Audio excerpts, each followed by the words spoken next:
Hey, good afternoon. What is good, Colorado? Thanks for joining me. Today's show is going to be a wild one, and I mean that in the really truest sense of the word. Because today, Ann Price of the Raptor Education Foundation up in Brighton is joining me today, and she has with her a peregrine falcon that we're going to talk about. And so anyways, I've been excited for this opportunity here for a few months to bring Ann on because I met her briefly last summer and saw a presentation that she did at a work event that I was at. And their organization, the Raptor Education Foundation, does some really amazing work in providing education about raptors. We're talking eagles, like this bald eagle that they had on display there, and golden eagles. And while we were up there, they also had this really amazing little owl. I've never seen an owl this small. Its body size was like literally no bigger than the size of a Coke can. But I was very impressed with the work that they're doing, getting out into the community, sharing the message about how to protect animals like these raptors, and just really reaching out to student groups, to business groups, scouting groups. And I thought, you know what an amazing group to spotlight here as we go through and spotlight people who are helping elevate Colorado. So I've asked her to come on and spend a little bit of time with me here and share what she is doing, what her organization is doing. And so without any further delay, because she's got this incredible bird I want you to see, please help me welcome Ann Price of the Raptor Education Foundation.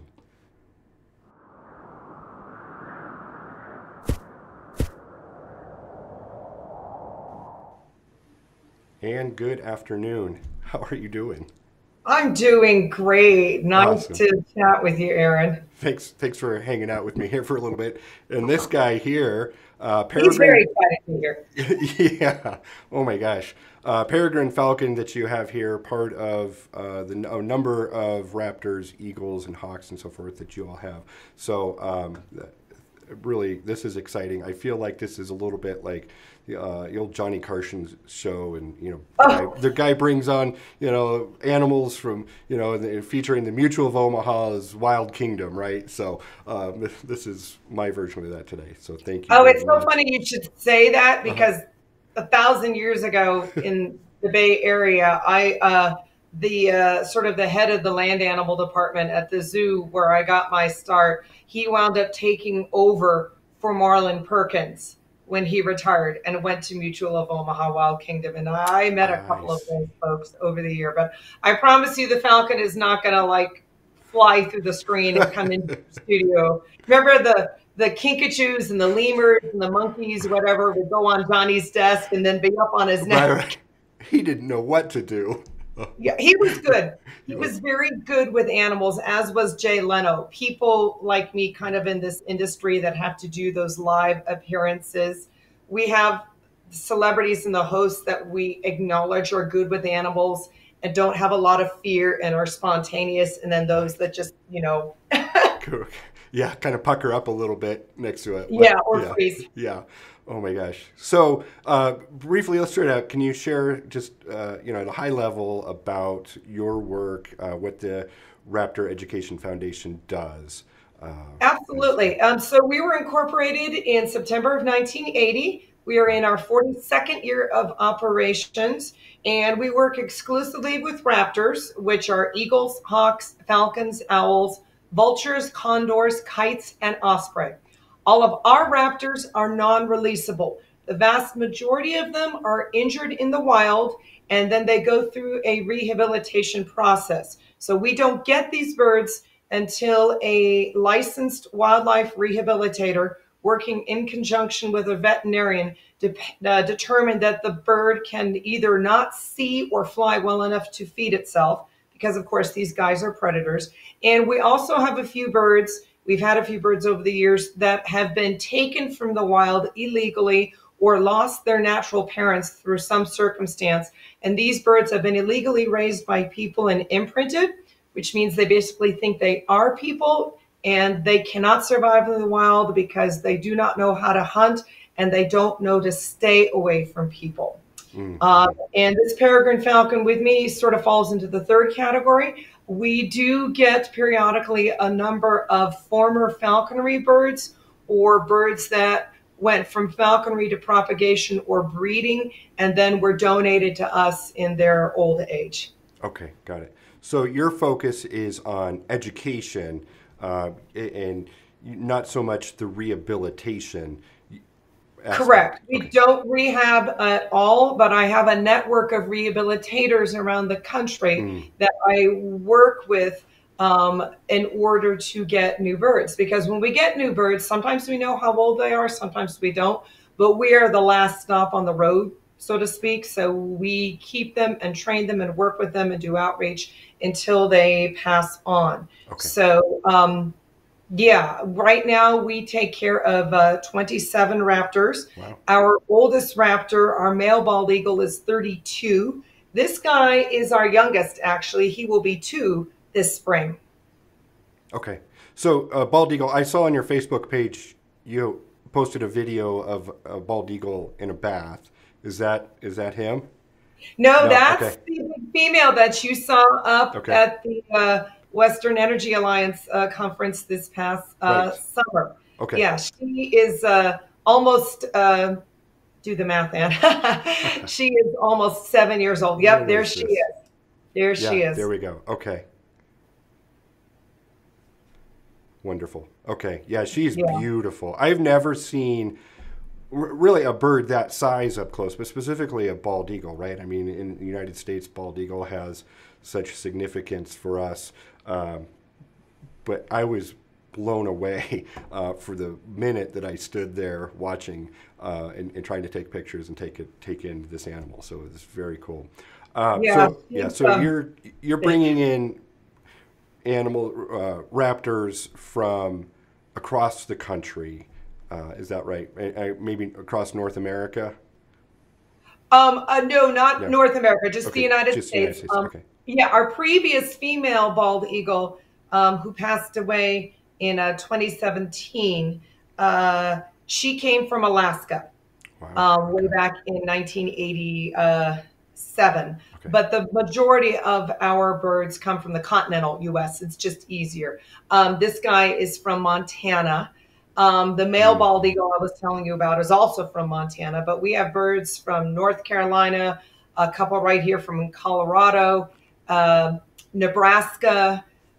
So we, again, it's the network of rehabilitators. And the internet is great for that. There are a couple of websites where folks have a bird that is non-releasable. They can post, say, I'm looking for a home for this XYZ, and I check it periodically. For instance, the screech owl that you showed a picture of also came from North Carolina. Wow, okay.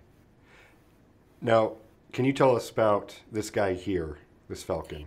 Yes. Yeah. So he is a former falconry bird. So he was bred in captivity. He's never been in the wild. He was captive bred and hatched. He weighs 22 ounces, and he was donated to us because his falconer in Montana had an opportunity to take a peregrine falcon from the wild, a local sort of migrating female.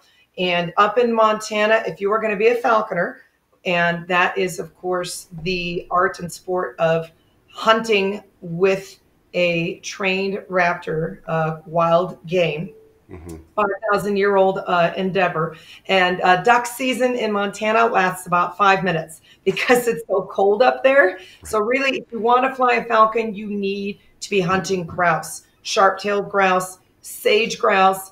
And because in most raptor families, the female is larger than the male, you want a female falcon. A female peregrine is going to fly at around 29 to 32 ounces.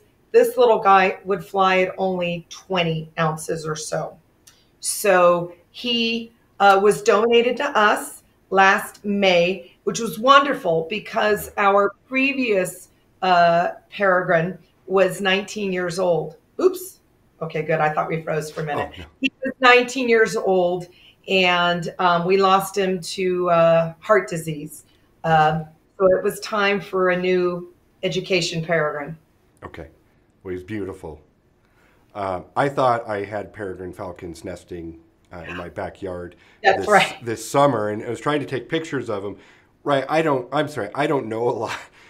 I find birds very interesting, but I'm not, as one coworker says, a bird nerd, right? And so a guy that I know through work who's very much into this, and so I'm just looking on Google like, oh yeah, that looks like a match, right? So I got it wrong, but I guess when I sent you the pictures, you said they were Cooper's hawks. Right. Yeah. Yeah. And you know, a lot of people think that raptors are something they see in their backyard as a peregrine falcon.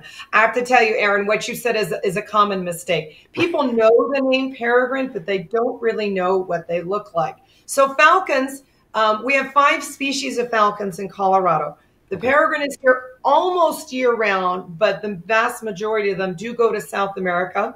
Falcons are bird hunters. So a lot of the warblers, songbirds that like to fly south for the winter because it's too cold here, peregrines go south too to follow the food supply. So falcons have long pointed wings and a long tail, and they also have very long toes, a large dark eye, and it's hard to see on the screen, but they also have a notch in their upper and lower beak, and all those features are designed to enable them to catch birds out of the air for the most part. The old name for the peregrine is actually the duck hawk, but it's not a hawk. It is a true falcon, which is a separate family taxonomically than, say, a red-tailed hawk or a Cooper's hawk. Right. Okay. Okay. Good to know.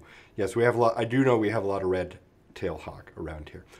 Yes. They're incredible. Okay. So what's one of the biggest threats, or what are some of the biggest threats for raptors where they end up being injured and needing that rehabilitation, and then maybe eventually find their way to your facility?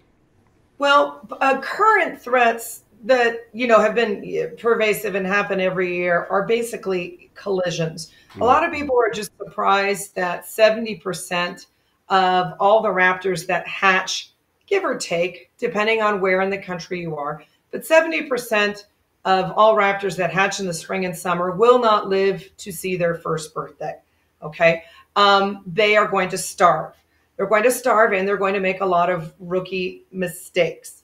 Learning to hunt and catch your own food and be a predator is not easy. Now, it's obviously a lot easier to be a red-tailed hawk in Florida or San Diego where it doesn't snow than here in Colorado.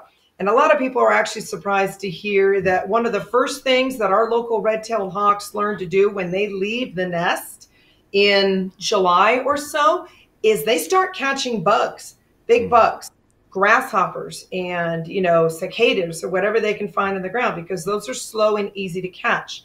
But those red tails have got to transition from bugs to mice, prairie dogs, rabbits, because we all know what happens to the bugs when the first snow hits. Right. They go away. So if you have not moved up the ladder from grasshoppers to mice, you're not going to make it. And when you're learning to fly, crosswind, traffic, fences, windows, buildings, rookie mistakes with flying, collision injury. One of his roommates, so to speak, or that lives in the same kind of enclosure with him, is a male prairie falcon. Now, peregrines are found all over the world on every continent except Antarctica, but prairie falcons are sort of our unique Western American falcon. They're found from California to the Mississippi, a little bit up into Canada. Our prairie falcon probably was hit by a car or collided with something when he was maybe out of the nest and on his own for 3 weeks. And he sustained a very bad fracture of his humerus, the bone up here, and very, very typical injury. And it basically froze his entire wing. So that guy wound up with us about 8 months later. Okay. Tremendous. Okay, so kind of shifting gears a little bit, Sure. because I know I want to be respectful of your time here. Uh, the I want to talk a little bit about the education aspect of what you guys do, because that's really the primary thing that you're doing. Why focus in on this? How did you guys get started back in 1980, and why do the education aspect rather than just say have a sanctuary, maybe invite people in and to your facility? But you're going out and meeting with groups, school groups, scouting Yeah. groups, organizations like ours, where we had you at a conference. The picture I showed a little bit ago, you were up, was it Beaver Creek at a ski tournament up there? So ski race up there. So can you share a little bit about why the educational aspect? Absolutely. And this is an important point. So we got started in 1980, as Mm. I said. And my predecessor and our sort of emeritus president, Peter Reshetniak, his background was in museum work. He Okay. helped put together the Botswana Hall of the Denver Museum of Nature and Science. And museums are wonderful, the dioramas that we all have grown up and loved, but the animals are dead.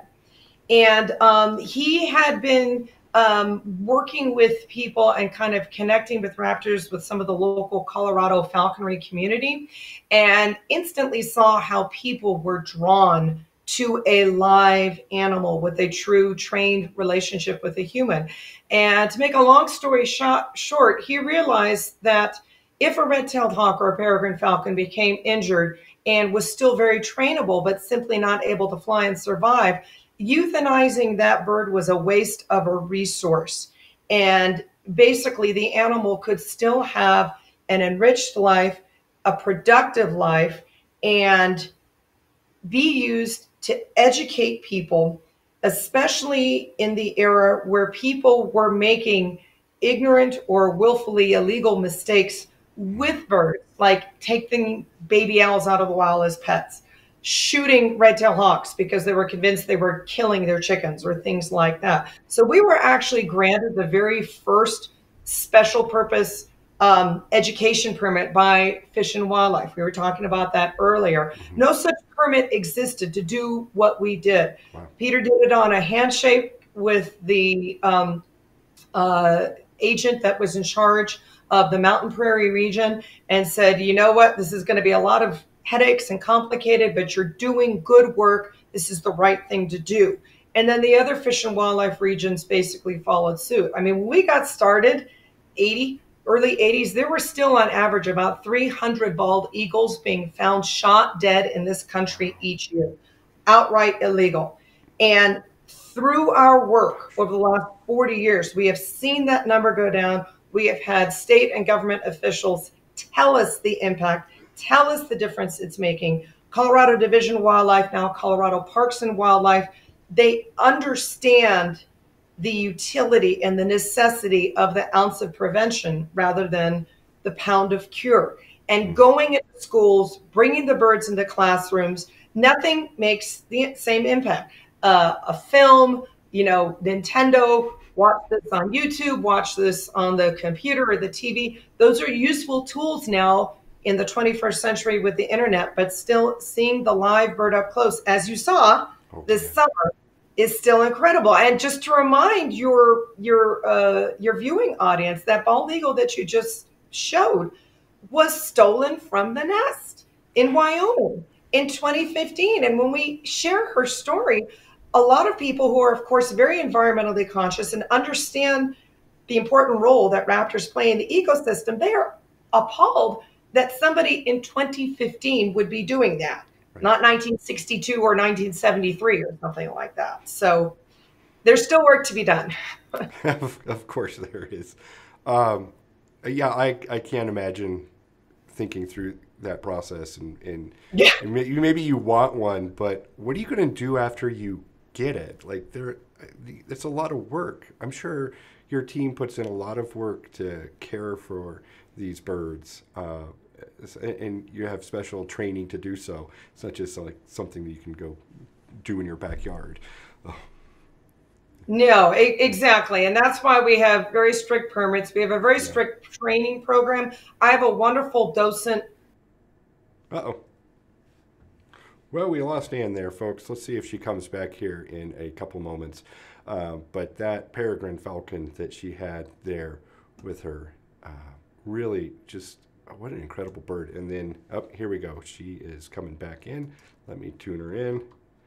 All right, there you are. Hey. There we go. Sorry Okay, about that. no worries. I have a wonderful volunteer staff that Good. helps feed and clean the birds, 365 days a year. There's a lot of dead animals that have to be fed to these guys. They are predators, as well as folks that are trained of audiences and do outreach and convey accurate, information both to kids and to adults. How many events do you do a year? Speaking events, do you do a year? And we lost her again. Well, she is up in Brighton there, so maybe the internet connection is struggling up in the Brighton region today. All right. Is that you or is that me? I'm not sure. The screen keeps on saying, okay, you're done, reconnect. Okay. It depends on the time of year. The Birds of Prey World Alpine Cup is our big event in December. And then with Christmas and the holidays, the rest of December is pretty quiet. We're always busy in the spring around Earth Day, Halloween with owls. I mean, some of our very popular and charismatic birds like that bald eagle, she does over 100 appearances a year. Wow. And in the last 2 years with COVID, some of those numbers are off. We did not do the International Sportsmen's Exposition last year. This year, they have moved the event to the end of March for numerous reasons, including folks coming in from Africa as well as Canada, the hunting and fishing lodges and stuff. So that's going to happen March 24th through 27th at the Colorado Convention Center. That is a very big event that we are looking forward to. We miss seeing our hunters and fishermen and partnering with Colorado Parks and Wildlife in the youth fair. So I urge everybody who lives locally to make sure they stop by our booth and visit us there. That's incredible. Okay, so one last question, and then I'll let you go. And we can go a little over 1:30. Okay. Don't worry. Okay, perfect. I guess one question I can't let you go without asking is, when you have these events, when you're speaking to kids in schools or scouting packs or maybe corporate events, what's the one message about Raptors that you want to convey, that you want people to walk away with through your presentation? The one message, probably the most important message, is that raptors are a sign of a healthy ecosystem. They are barometers for the environment. If you see a raptor, you know that that land is healthy. The air, the water, the soil. It doesn't mean that raptors and people can't coexist. Of course, we have together for millennia. But, all wild animals need spaces to hunt, live, raise their, families. The peregrine falcon is the perfect example of this. We started using DDT to kill insects after World War II, and it washed off our crops and got into the rivers, lakes, and streams, and it wound up decimating peregrine falcon populations all over the world. It made the eggshells so thin and deformed that when mom falcon went to sit on the eggs and keep them warm, they just broke. So the decline and loss of peregrines was one of the first calls and alarm bells of environmental pollution and the problems of contaminants here in the United States. And it kind of was the genesis and the start of the entire movement to clean up the environment. I mean, the peregrines were listed as an endangered species in 1972. We banned the use of DDT in this country in 73. And peregrine falcons were bred in captivity by falconers released into the wild all over the United States, various techniques. And a lot of people still think the peregrine is endangered. No, it's been off the endangered species list since 1999. That's what I was And going to ask, if it's been delisted. Okay. we have more peregrines in the US and Canada than we did before the crash, right after World War II. So that is a perfect example about that illustrates how humans can change their behaviors, do things in a more healthy way, clean up the environment, and work to restore wildlife in a way that also doesn't overly impact people. Thank you for sharing that. And I would add on to that the success of the peregrine falcon being delisted. If anybody knows anything about the Endangered Species Act, it's almost impossible to be delisted. It's rare, it's difficult, and we see news stories about, say, the grizzly bear or gray wolves, and debates around delisting that in certain parts of the United States. But I think that just goes to further emphasize, that success when you focus in on protecting species like that. So exactly, he's getting restless because it's time. We still do have an endangered species of falcon in the United States. Okay. It's the aplomato falcon that is native to Texas and New Mexico.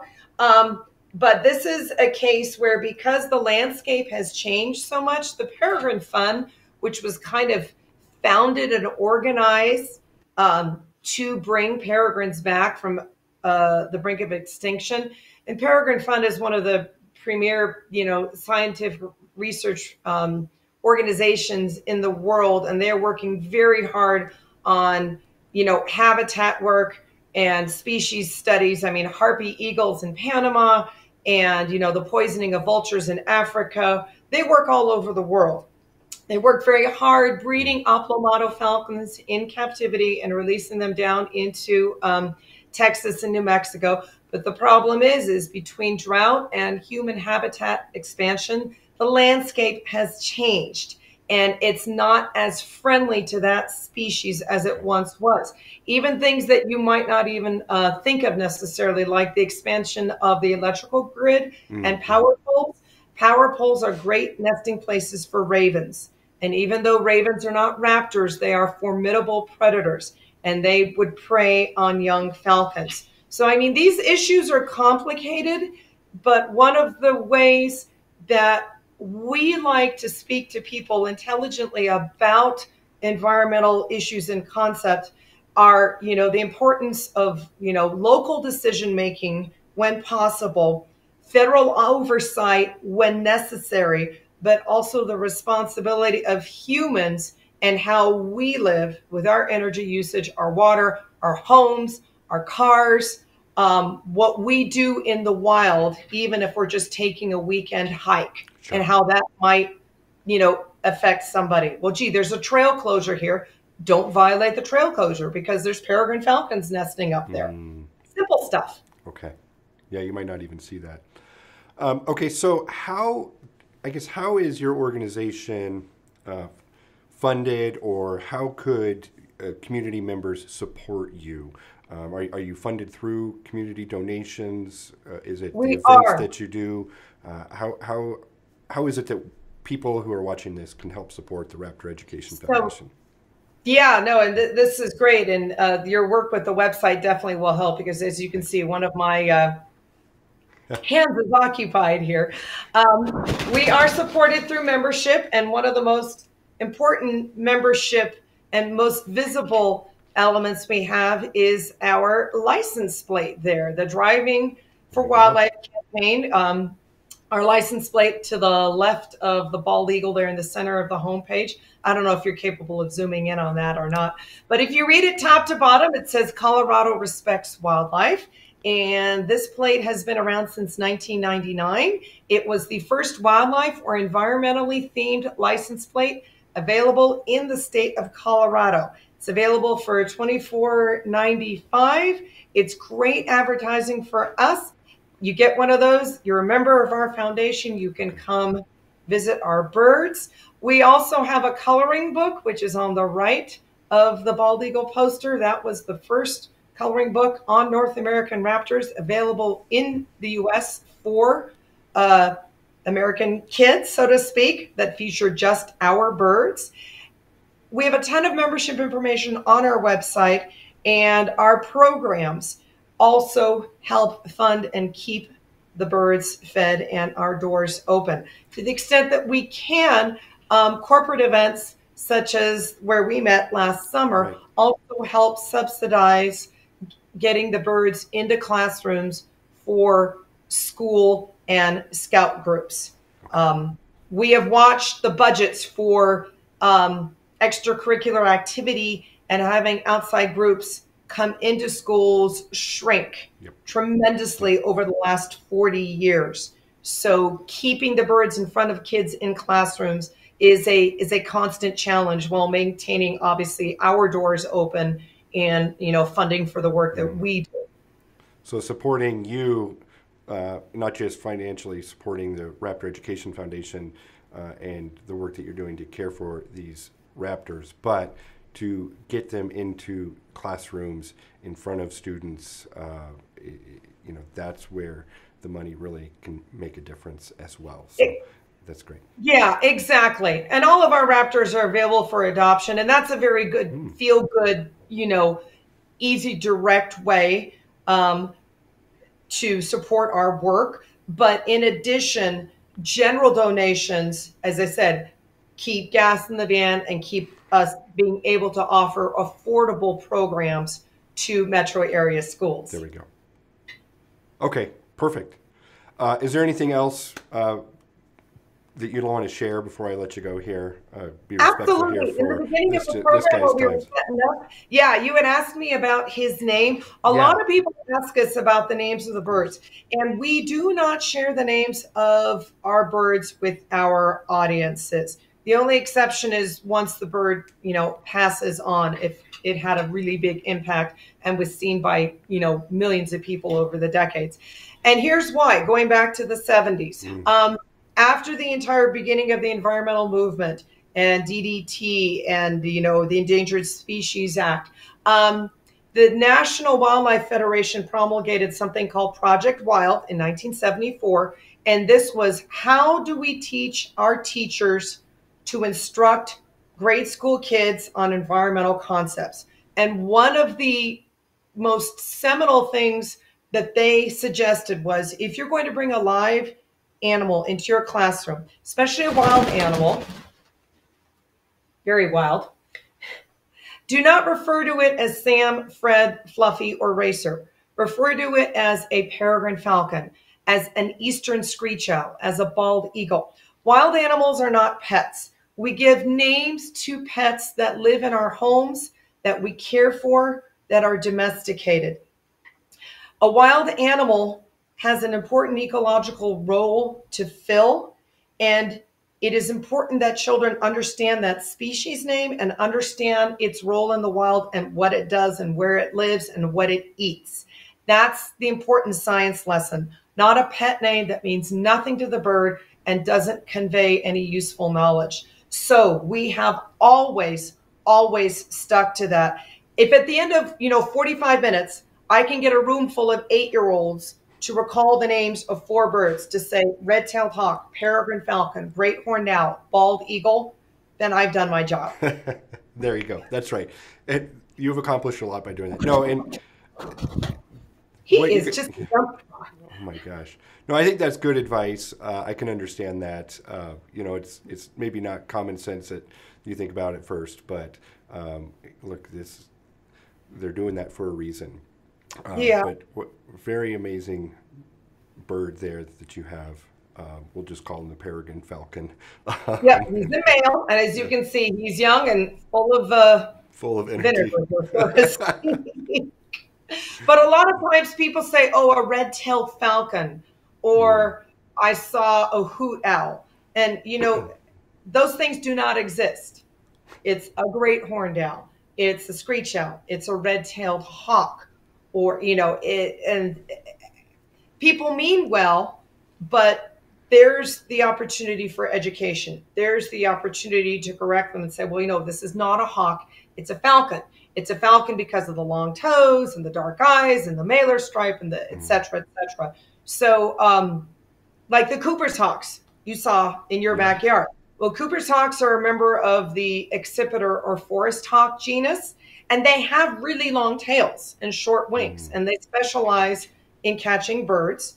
They are hawks, but they're very different than a red-tailed hawk. And that's actually something I'll probably leave your viewing audience with is, you know, Colorado and Denver in general, we're such a beautiful state. We have a very active outdoor population, and there is a huge community of raptor watchers and bird watchers in general, and people that are very enthusiastic about wildlife, and again, especially raptors here. So that's another thing we offer, hopefully once COVID settles down, is we're going to go back to our ID courses that we teach.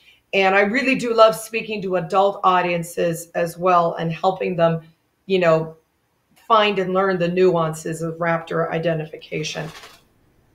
That was called arouse, by the way, when they fluff up their feathers and shake.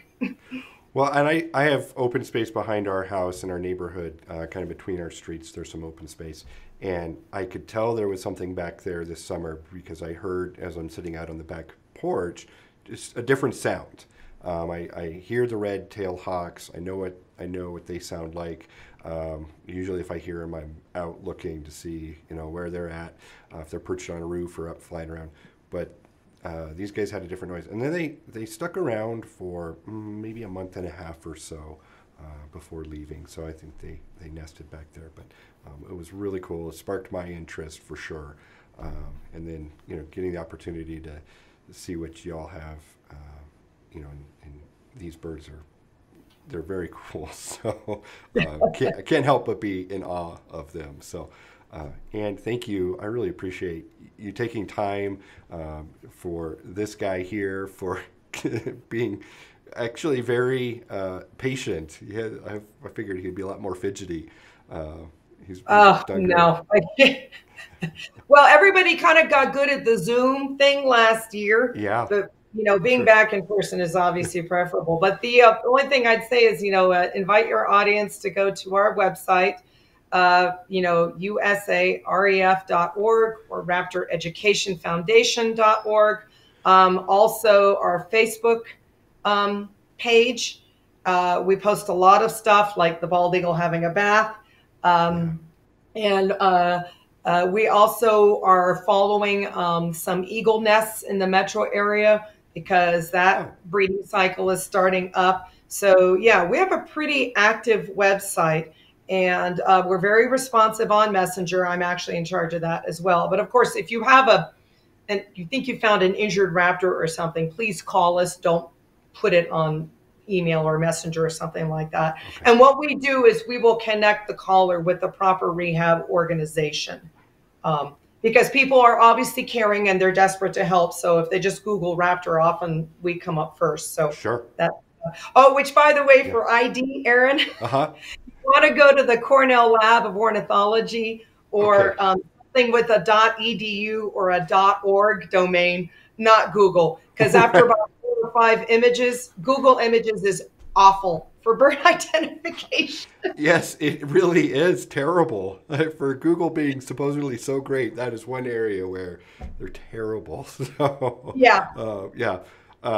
Good. Okay, so you have cams, you said, for raptors nesting around the metro area. I'd like to get the link for that as well, and I'll put that in the comment section below. It's actually video. We are filming ourselves. You know, I see. Okay. Yeah. Okay. So if you subscribe to our YouTube channel, then you can see the videos that we'll be posting there. Okay, Raptor perfect. Education Foundation on YouTube. We have a ton of videos from our previous programs, lots with the bald eagle, and several of our programs, but we'll chronicle red tails, Swainson's hawks, little raptor IDs sometimes. But yeah, the nesting eagle season is really helpful because it's a predictable location, and especially the bald eagles are very tolerant of human presence and traffic. obviously there's buffer distances and, guidelines that we have to maintain, how close we get, and we follow those strictly, although not everybody else does. The point is, though, bald eagles are very plentiful in Denver right now. Their nesting season starts very early. The pair in Big Bear, California, east of LA, just laid their first egg a few days ago. So here in Denver, some of our bald eagles may start laying in another month, end of February. So yes, just subscribe to our YouTube channel. Okay, And you and can. I'll insert that link down in the comments for this video so people can find Okay. it very easily. Oh my Lord. Come here, buddy. He says it's lunchtime. It's time to go. Feed me. Oh, and Bryce, thank you so much for hanging out with me, sharing about your work, the education that you're doing, the work of your team, the team of your volunteers who deserve a lot of credit as well. Absolutely. They're the best. I'm sure. So I look forward to staying in touch with you and learning more as well. Yeah. I've certainly learned some things here today. I learned some things last summer, and being in Colorado and being outdoors, it's a great opportunity to see these animals and just trying to learn, take advantage of the opportunity to learn more about them. So. Absolutely. We have a very healthy peregrine falcon population here. They're going to start coming back in about another month. This is a fantastic area for bird watching. Thanks again for your time, Aaron. Awesome. Thank you so much, Ann. Let's do this again. Okay, thank you. All right, folks, as Ann Price from the Raptor Education Foundation here, just up in Brighton, Colorado, and just so thankful that she was able to come on and share with us, and I'll let her go there, share with us about the work that they're doing for these birds that have been injured, but still very healthy and have long lives ahead of them, and their work in getting into the community and sharing, educating kids, and so like I said, scouting packs. I keep saying, so if you're in a pack, consider giving them a call. If you are in the business world and have an event coming up here in Colorado, and there might be a match to invite Ann and her team to come and show these incredible animals. Again, I'll show you what I saw last year. This bald eagle, I mean, I was just probably 3 feet, 4 feet away from this. Super cool to see up that close in person. I mean, you see them, as she says, they're nesting right now across Colorado, and it's wintertime, and you can spot them, if you go over to a local reservoir or, hiking around trails, somewhere not far from a body of water, you might be able to see them nesting or flying around, but to see them up that close was really cool. And then this guy here, this golden eagle, was pretty spectacular. And then this cute little owl here, which I didn't know owls could be this small. I mean, really, like I said at the beginning, the size of his body was about the size of a Coke can. So just really cool to see they brought this guy in. I had been injured in North Carolina, rehabilitated, and then brought into their facility. So folks, thank you for hanging out and checking this out. I hope that you're able to learn more through this, maybe support the Raptor Education Foundation as well. Get their license plate, get the coloring book, or inquire about visiting with them or doing an event with them, either at their facility or you have your event coming up in 2022. So briefly, I just want to share as well, kind of shifting gears, about Mile High Live and my impetus for creating this. I started this last year during Corona, working from home, and I just recognize there's a need out there for more positive content on social media, and came up with this channel here, really, as I say, to spotlight people who elevate Colorado. It's not just a tagline, but it is a mission of mine, because I recognize that need. And here, after launching it and doing some interviews with several folks recently.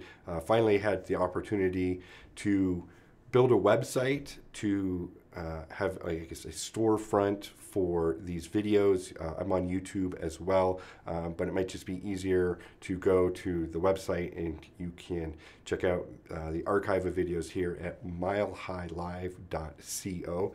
I did .co very intentionally because we're about Colorado here. It's maybe a bit of a risk not going with .com because we've been trained to type in .com a million times, but this is about Colorado, so that's why I went with that. So milehighlive.co. You can see some of my recent interviews that I did last month leading up to Colorado Gives Day, spotlighting organization like Minds Matter and Project Pave and A Precious Child, who are doing incredible work along the Front Range to help support kids in our region. Really wanted to focus in on organizations that are helping kids. And I can say from A Precious Child, and I'm sorry I can't speak for Project Pave or Minds Matter Colorado, but Project Pave, I'm sorry, A Precious Child, they are not far from the community that was impacted by the Marshall Fire, and I know that they have been helping victims who lost everything in that. I spoke with them just a few weeks before that fire, not spoken with them since, but have seen their organization named on websites where relief and assistance is available. I can tell you they are an incredible organization providing just clothing and basic necessities for the community up there, and really trying to equip families who are struggling, who may have experienced homelessness or just struggling to make the ends meet, and particularly in helping provide just materials for the family, for the kids, for the parents if they need it as well, clothes and school supplies, and just all of these things that we can so easily take for granted. So it's just great to see organizations like this who are stepping up and helping out.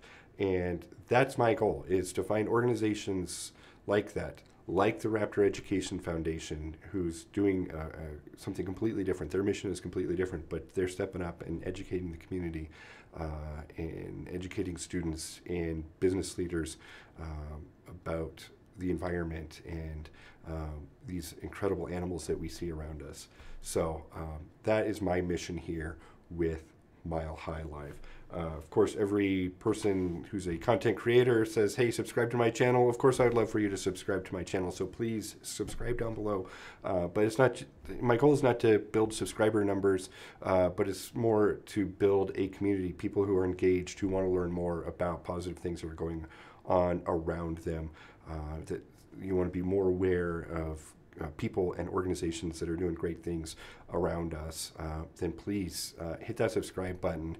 Check out my website again, milehighlive.co. You can subscribe to my newsletter for updates as well. Promise I'm not going to spam. I don't do that, but I want to make sure every message that I send is very purposeful and value added for you. So, folks, I am Aaron Johnson. I have been broadcasting here live from Castle Rock. I really appreciate you spending a little bit of time with me here today to tune in, listen to Ann Price and the great work of the Raptor Education Foundation. I hope that you found her educational, entertaining, and that you're willing to consider supporting them as well. So thank you for your time.